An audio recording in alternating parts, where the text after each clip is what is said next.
यदि अंग्रेज भारत ना आते तो क्या होता।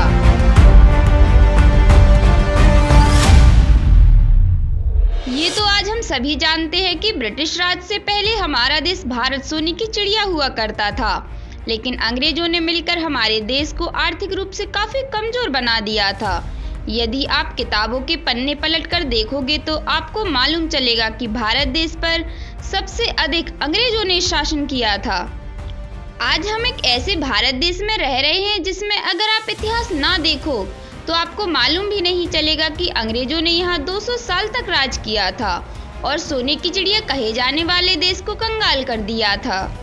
अंग्रेजों ने अगर भारत पर 200 साल तक राज नहीं किया होता तो आज भारत की क्या तस्वीर होती। बहुत से लोगों का ये मानना है कि अगर भारत पर अंग्रेजों का राज नहीं हुआ होता तो आज भी हम अनपढ़ और गंवार होते। वहीं इसके विपरीत कुछ लोगों का मानना यह भी है कि अगर भारत में अंग्रेज ना आए होते तो आज हमारा भारत देश अमीर देश होता। लेकिन दोस्तों, क्या आपने कभी ये सोचा है कि अगर अंग्रेजों ने कभी भारत पर शासन नहीं किया होता तो आज हमारा देश कैसा होता। तो आज की इस वीडियो में हम आपको इसी बारे में बताने वाले हैं। और यदि आपको हमारी वीडियो पसंद आती है तो वीडियो को लाइक करना ना भूलें और चैनल को सब्सक्राइब जरूर करें।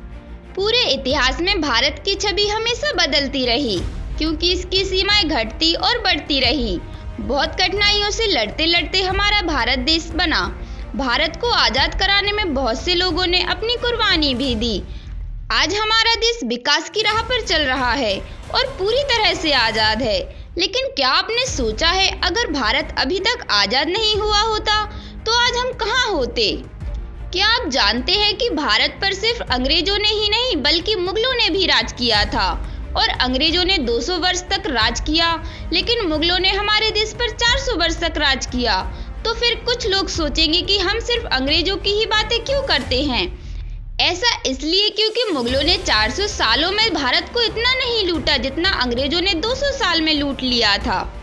शुरुआत में अंग्रेजों का भारत आने का मकसद सिर्फ व्यापार करने का था, लेकिन जब उन्होंने देखा कि भारत तो सोने की चिड़िया है तब उनके मन बदल गए और वो भारत पर शासन करने की सोचने लगे। अब उनकी किस्मत देखो, अपने इस मकसद में अंग्रेज सफल भी हो गए। भारत का हर व्यक्ति इस बात को जरूर मानता है कि यदि ब्रिटिश शासन भारत में ना होता तो शायद आज भारत की तस्वीर कुछ अलग ही होती। लेकिन कुछ लोग ऐसे भी हैं जो यह मानते हैं कि यदि ब्रिटिश शासन भारत में ना होता तो कुछ जरूरी चीजें जैसे कि रेलगाड़ी का आना और शिक्षा का प्रसार भारत में नहीं होता, या फिर इस मामले में कई अन्य देश की तरह बहुत पिछड़े होते। भारतीय कृषि व्यवस्था को कमजोर करने के लिए उन्होंने भारतीय किसानों को उनकी परंपरागत फसलों को ना उगाने का दबाव डाला और साथ ही तंबाकू, कपास, तिलहन और दलहन जैसी फसलें उगाने के लिए आदेश दिया।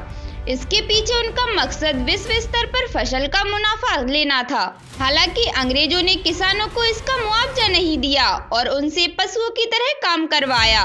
भले ही अंग्रेजों ने भारतीय किसानों से जबरदस्ती नई फसलें उगवाईं, लेकिन इसका फायदा आजादी के बाद कृषि क्षेत्र में देखने को मिला।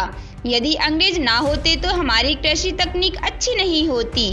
अंग्रेजों ने भारतीय लोगों की पुश्तैनी जमीनों को सस्ती दरों पर जबरन खरीदी और उस जगह अंग्रेज जमींदार बनाए गए। व लगान की दरों को बढ़ा दिया गया, जिस वजह से कर्ज में डूबी हुई किसानों की हालत और भी बदतर हो गई और वे अंग्रेजों की गुलामी करने को मजबूर हुए। इससे लोगों में अपने हक के लिए लड़ने की भावना प्रबल हुई। यदि भारत में अंग्रेज नहीं आते तो यहाँ की जनता में मुश्किलों का सामना करने का जज्बा न आता। अंग्रेजों ने नई नीति अपनाते हुए कपड़ा बनवाने के लिए भारत से कच्चा माल सस्ते दामों में खरीदकर इंग्लैंड भेजते और फिर वही कपड़ा भारत में महंगे दामों पर बेचते थे। इससे भारतीय कपड़ा व्यापार पर दुष्प्रभाव पड़ता था।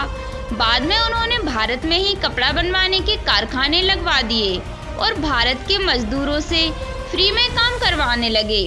भारतीय मजदूरों पर उस समय भले ही बुरा बर्ताव हुआ, लेकिन आज वो कारखाने भारत को कपड़ा निर्माण में आत्मनिर्भर बना दिया। यदि अंग्रेज भारत ना आए होते तो शायद हमारे पास कपड़े बनाने के अच्छे कारखाने ना होते। भारत में सदियों से गुरु शिष्य परंपरा व गुरुकुल चलते आ रहे थे। अंग्रेजों ने वेस्टर्न सिस्टम के साथ शिक्षा पद्धति में बदलाव किया।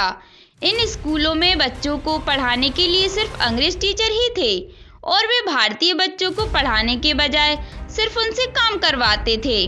आज़ादी के बाद वही पद्धति आज भी भारतीय लोगों को इंटरनेशनल स्तर की शिक्षा दे रही है। यदि अंग्रेज भारत ना आते तो आज भी हम गुरुकुलों में पढ़ रहे होते।